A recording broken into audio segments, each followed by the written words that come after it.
Last Sunday, I found out that my friend Justin Tweedy had passed away. He brought people together, and with his incredible wit, he also made people laugh.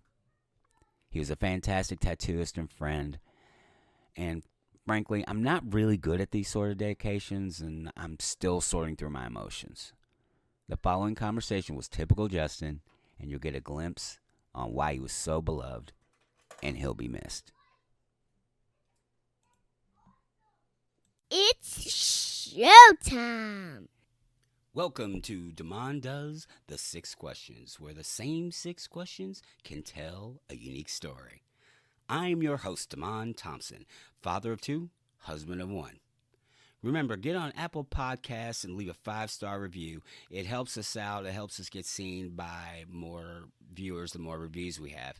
And the review could say anything from mission accomplished to following instructions to your favorite healthy recipe. Doesn't matter. If you can help us out, though, that would be awesome. And now, on with the show. I am here with Justin Tweedy, dear friend and tattoo artiste. All right, how would you define your profession? I call it being a tattooist. Tattooist, okay. I don't know. Artist is a heavy term, man. Like, I think that infers something that I'm not. It's like being one of the X-Men. I don't think that's something that gets decided much later in your career, maybe posthumously. How would you consider your career direction going for you to be considered an artist? I'm not sure I asked that question correctly. I'm not sure that somebody that just does tattoos is really ever considered an artist. I mean, the whole thing started out as, sailors swiped it from the Japanese. Right. So it started with theft, and now it's so commercialized, and I don't feel like art is either one of those things. Even modern art, which I really don't understand at all. Art makes you feel things. Okay. Besides needles, I don't really feel, besides the sensation of getting poked a lot. Calling tattoos art is like calling Hooters fine dining. Like, that dude's not a chef. He just put some hot sauce on something. It's just different for me. There's not really an experience.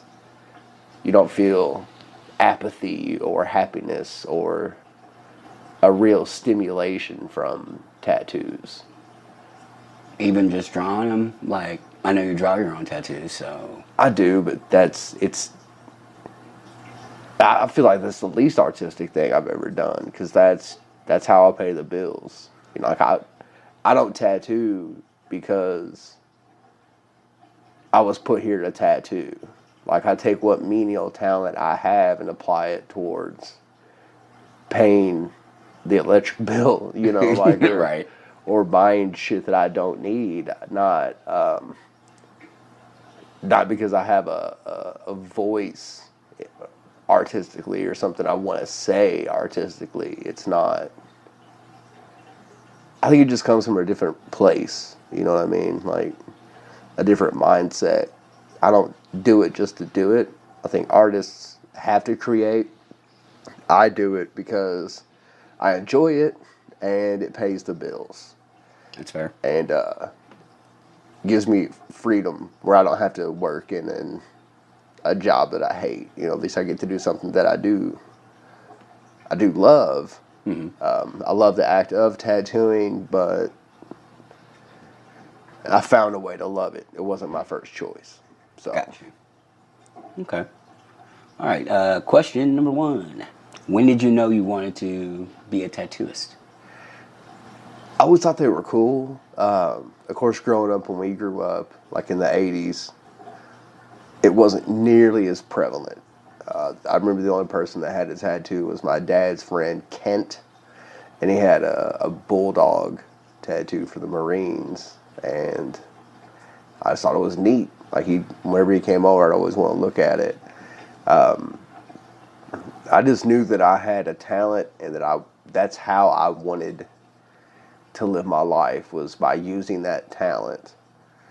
and I got the chance to learn how to tattoo and was actually pretty good at it, and slowly started transforming my life into what I wanted it to be and not by what the options were available to me. You know, we come from a humble background. We didn't go to college. I had no idea what I was doing with my life. So at that point, I was just really happy to be able to draw for a living and meet lots of people that thought I was cool because I drew for a living. You know, like that. Closest thing I could have been in a band because I don't play any instruments, I guess. So That's fair. That's fair. Okay. Question number 2. What do you wish you had known when you had started out? less ego. What do you mean?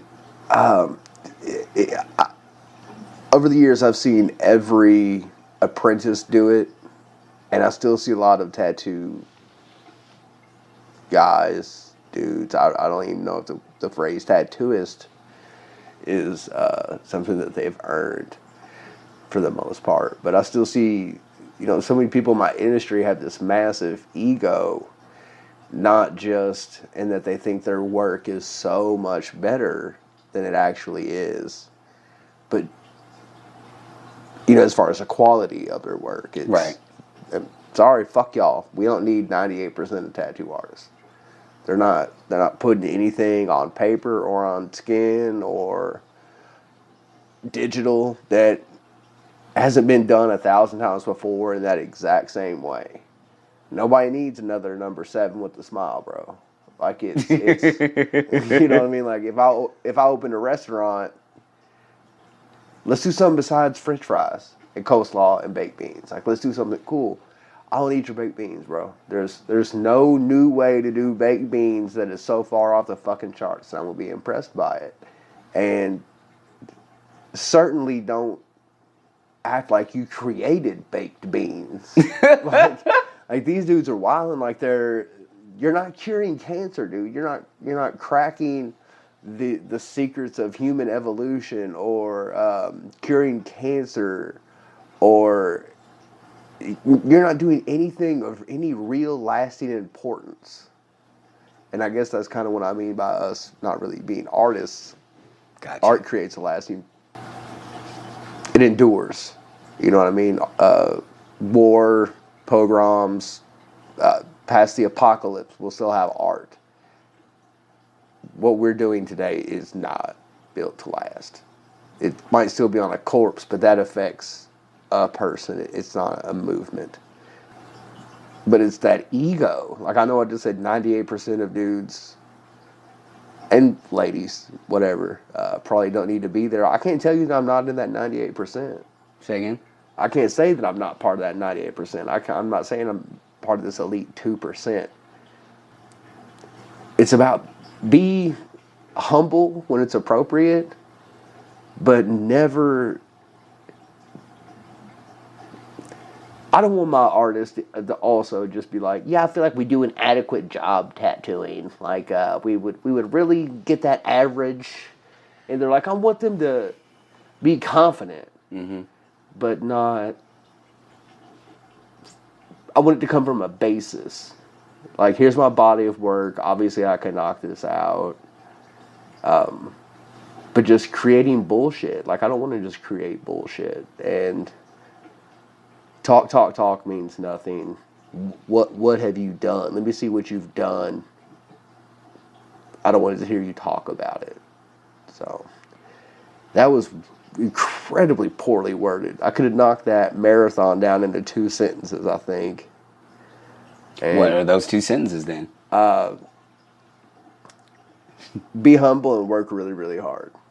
That's good advice. That's like, really good advice. Keep your head down if you can't be humble, and bust your ass. And that really applies across the board. To any walk of life. My nephew Bishop, we were cheering him on one day at a football game. He was like, y'all don't cheer me because I catch it. That's what I'm supposed to do. And I feel like just generally in life, people want to be applauded for doing what they're supposed to do. Yeah. And no, you don't get an attaboy for that. you get an attaboy for going above and beyond and not even pointing it out. If you have to point it out, it wasn't that big of a deal. Keep your head down, keep working harder. So Makes sense. that's better. That's less dickish. We like the second one. Well, both answers will probably be in there, so we'll let the listener sort it out. Well, good. Okay, question number 3.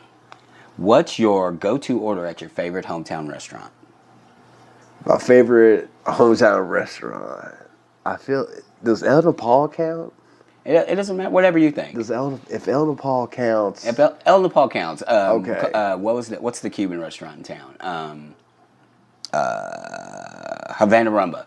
Somebody said something from Havana Rumba. So. But yeah, that's not, I don't know. Are there like El Nepals in Nashville? I don't know. Maybe. I think so. It's possible. So now I'm making a chain on my hometown. I'm going to go with. So a few years ago, I dated this young lady, as usual, way out of my league, but she loved hamburgers. And I think everybody, for the most part, likes hamburgers of some kind or another. And we went on a hamburger tour of Louisville. We ate hamburgers and fries from everywhere you could think of. Wow. From like $80 Buffalo Bison burgers. Really? To a fucking Pop Warner baseball game concession stand. The best burger I had was the queso burger from Big Four Burgers. Okay. And most of the places, the more expensive, it just wasn't good, dude. On the expensive side of things, the boar burger from Game was really good. Mm-hmm. Not worth the money. It was like $100 and something meal that you could replicate at home for $20. Yeah. You know, it's a lot more intimate, and then just everybody in there is super bougie, and like, I don't want my waiter to call me bro. All right, like, we're not friends. Give me some water with lemon. You know, like, I'm tipping you at the end of this. Like, you're providing a service because I provided a service to pay for me coming here. Like, don't get it twisted. Like, don't text me later. You know, like, I feel like that's crossing a line with service. Don't act like we're friends. We're not buddies. Like, just because you liked my shit on Facebook doesn't mean we're tight. Like, don't send me Christmas cards. Right. Like, don't be in my DMs talking about like, oh man, it was nice seeing you at the restaurant. Who? Moving from school? No, not really. No, not really. It's been a while. And those goose fat French fries or whatever, not worth the extra $3. Goose fat French fries. Yeah, they're like grilled in duck fat or something, goose fat, some kind of dead bird. And they use the oil from that to cook the fries. Okay. Not worth it, dude. Not worth the extra money. That's wow. That's some bougie shit. Like, yeah. I can't argue with that. I just see some dude in the back like wringing ducks dry. How do you extrapolate the fat from the duck? I'm assuming they cook it. I don't know. I don't know. Maybe they put them on the George Foreman and let the fat just drain in the tray. I don't know. They are a greasy ass animal. I'll tell you that. Yeah, they're pretty gamey. Yeah. All right. Question number 4. What are you curious about? Man, the older I get, the more curious I get. The more I want to know about things. The more I read about just random shit. Like, I enjoy getting smarter. And I think without a curiosity, a desire to learn things, you kind of just get stale. Mm. You know, you can't be the same thing all the time. You don't want to eat the same thing all the time. In general, to be more specific, I don't know if I could be more specific than that to something that'll make sense to people. It's either I'm learning too much about Spider-Man villains, which everybody knows about in general, or what the fuck is up with my fish tank, which I think only I know about. So there's not a lot of gray area there. Now, if you want to know about Spider-Man and my fish tank, go to my website as soon as I build one. I'll get you that address on a different podcast. And if anybody's listening, I guess you will figure out a way to get in contact with you so that could get built. Slide in my DMs. Alrighty, so question number 5. Is there anything I should have asked but didn't? Maybe. I don't know. Some things I probably wouldn't cop to. And those might be some of my best stories. I don't feel like you were inappropriate enough. There needs to be at least one inappropriate question. Like, what is one time you really regret pulling your dick out? Like, this is gonna get an expletive rating. Yeah. well, I mean, I don't want you to lose your G rating or whatever. No, but it's fine, whatever.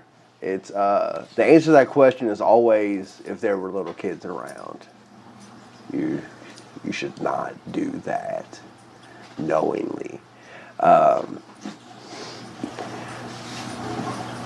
Where's the weirdest place you ever pulled your dick out? The weirdest place. Like there should be. So where's the weirdest place you did it? Oh. Dude, that list is super long. I do tattoos for a living. Like, wait, what? You can look like Shrek and get laid if you're a tattoo artist. Oh. Well, I don't know. I know a lot of tattoo artists that they trade.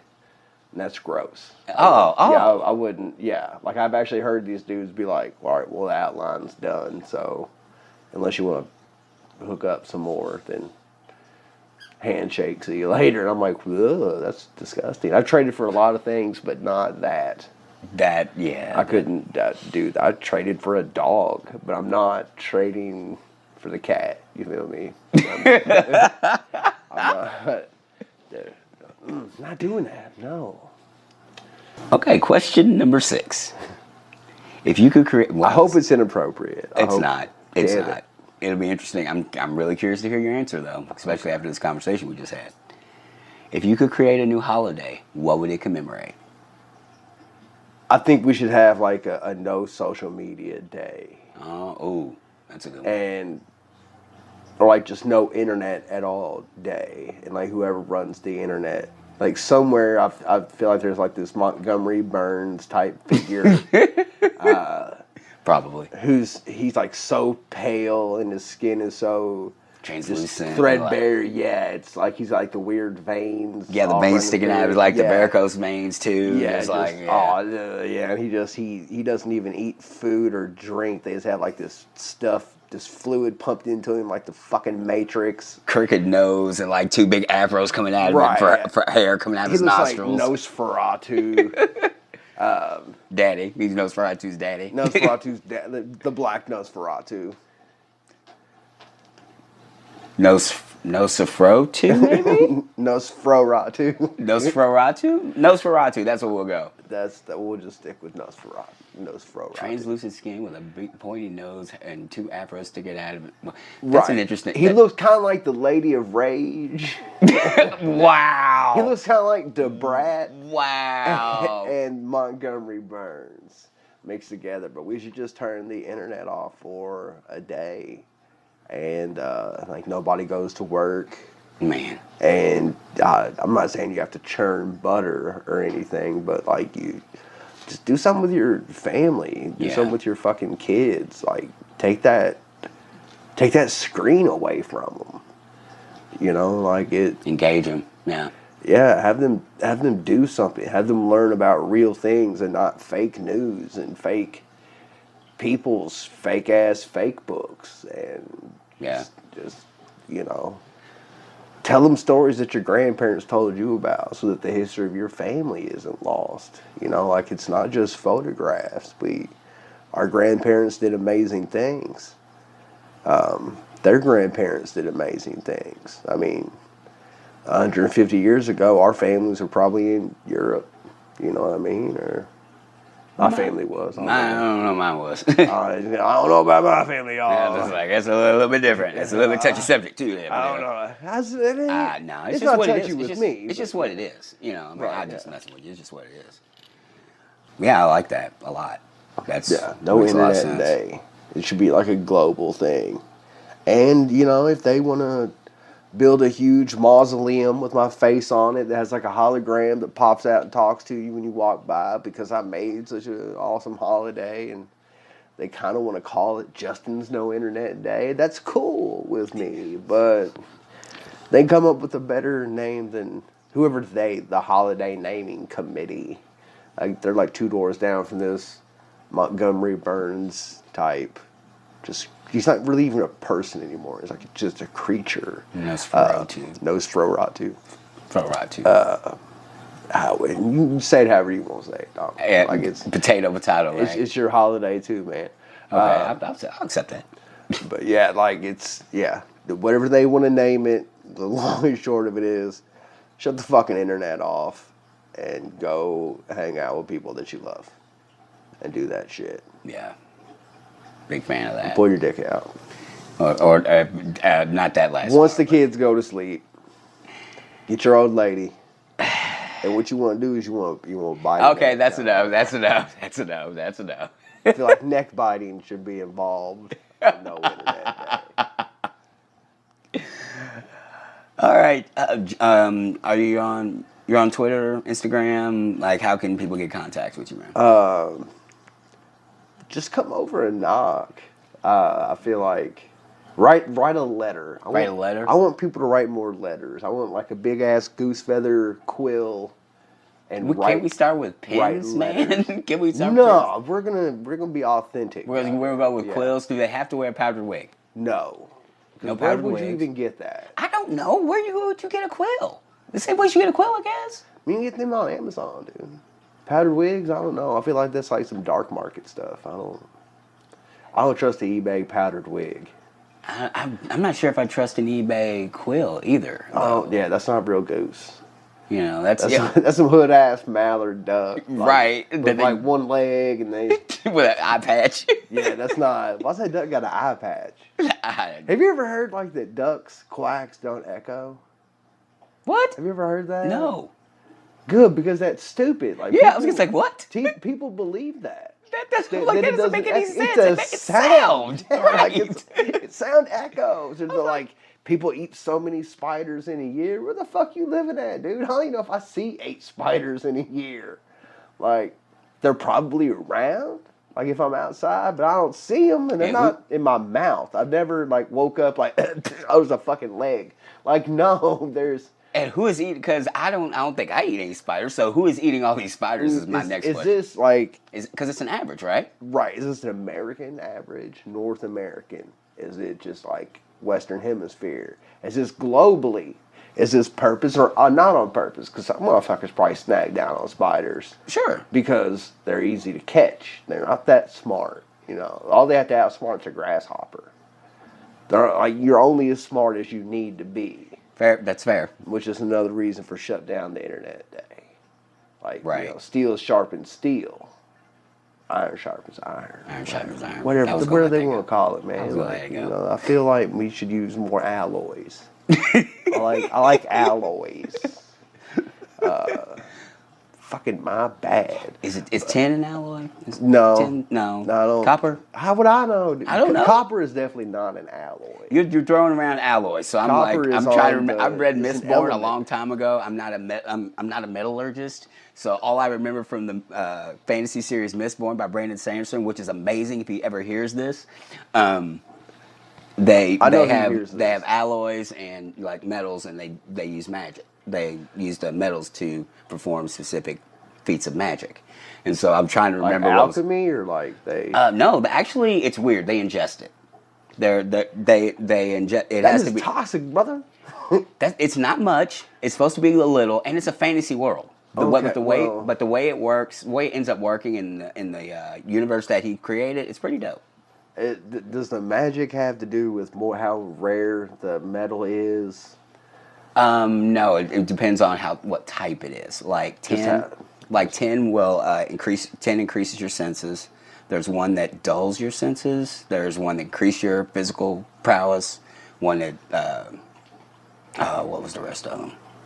So alloys will get you pretty buzzed. It sounds like in this. Sure. Because like because that's just mixing metals together. So right. Like if you know. They don't describe it as such, but Maybe. Man, You need we need Mistborn to powers. Yeah, we need to find the author of this series. That you shouldn't be mentioned. hard. That shouldn't be hard to find. He's in. He's probably been asked this question 1,000 times, but since I'm new to all this, I want to know: will like a smelting process? Is that like a meth factory in this world? I want to know. That would be really, really cool. It's a more there's actually 2 series of books in this universe out, and the first one is more of a fantasy like Tolkien like era. Are there black people there? When I read it, there are because I imagine a bunch of black people I've in never it. thought about that before. Like it doesn't like. All right, you mentioned Tolkien. It doesn't say that the dwarves. It doesn't. Does it say that they're all like basically white dudes with weird features? I honestly have never read Lord of the Rings. You never read Lord of the Rings. I honestly have never read. But Lord of the Rings. you read other shit. I think that's like the introductory thing. That's like saying. But I was. Oh man, I had this crack one time. Well, I never smoked weed, but I had this crack one time. You gotta go all in, man. People ask me all the time. It's like, oh, did you wrestle in high school? No. Really? No. I didn't wrestle in high school. I picked it up later. Just like I picked up fantasy later, and I knew about Tolkien. I saw the first movie. Well, how could you not? Yeah. I'm right. I knew about it, but I did not want to read it in high school. I was running around doing stuff. Led Zeppelin, man, you just thought it was a bunch of weird shit they were talking about then. No, I knew it.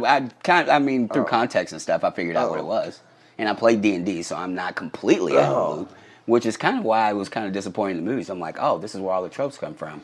But, it doesn't feel like anything new. Oh, gotcha. So I thought they were really well done. They were well done. I've read the first one was. The first one was well done, but I haven't seen the other 2. I read the books after I saw the first movie. So it's we weren't allowed to read growing up. So what did you do? Because we didn't have screens back then. We were just on the internet. We didn't have screens back then. We got it really early. We did a lot of beta testing on the internet in my house in the early 80s. You were beta testing? We did a lot of beta testing. It's where we would take little Siamese fighting fish and throw them at computer screens. And those are the first all touch the screens. betas failed the test, by the way. None of them survived. We have no late 30s betas hanging around bowled up anymore. They bowled up. They're all jerky by now, I'd imagine. Oh man, because we never cleaned them up. You're messed up, man. Do you have a Twitter, Instagram, anything like that? I've got all that. I don't think I have Twitter because I never really got the hang of it. And are you on Instagram? Yeah, I'm on Instagram. And your Instagram? Just look for Justin Tweedy. Okay. I really don't even know my Instagram name. I changed it, and then I'm not. You really don't market through there anyway, but it sounds like. Not really, no. Like, Instagram for me is an odd thing, because, like, I follow the tattooists that I think are really good. Mm-hmm. And I follow women that I think are super attractive. You're honest. So basically, Instagram is like punching myself in the mouth. And like, I get on Instagram, I'm like, this guy's better than me, she'd never sleep with me. This guy's better than me, she'd never sleep. Like, she wouldn't even spit on me. Like, I'm not rich, I don't play any sports, and I'm not as good as the tattooist I just scrolled past. Like, she would not date me. So why would you do this to yourself? I don't know, man. Ambitions, maybe? No. Because I have no plans to do anything to get my life together to the point where either one of those is likely. Like, I'm never... Like, it's the... Really, really good tattooists don't have tons and tons of followers. The dudes that are on the TV shows have millions of followers. Sure. But they're usually not that good. So it's just... It's all about what those four corners show you, man. I guess because the NFL are the best players in the world. So somehow we correlate that with, well, if they're on TV, they're the best in the world. No, they're not. Since Justin decided to be difficult, I actually looked it up. And Justin on Instagram is Ironclad Tattoo, all one word. _918. So if you want to follow me on Instagram, that's the way to do it. And if you want to get a hold of me, you can find me on Instagram, Twitter, and all the social medias under Demond Does. Or if you want to send me a direct email, you can send it to demonddoes, all one word, at gmail.com. I'd love to hear from you, and who knows, if I get enough response, maybe I'll actually read some on the air. That'd be kind of cool. Until next time, see it, hear it, speak it, live. I hope you had a great day, everyone.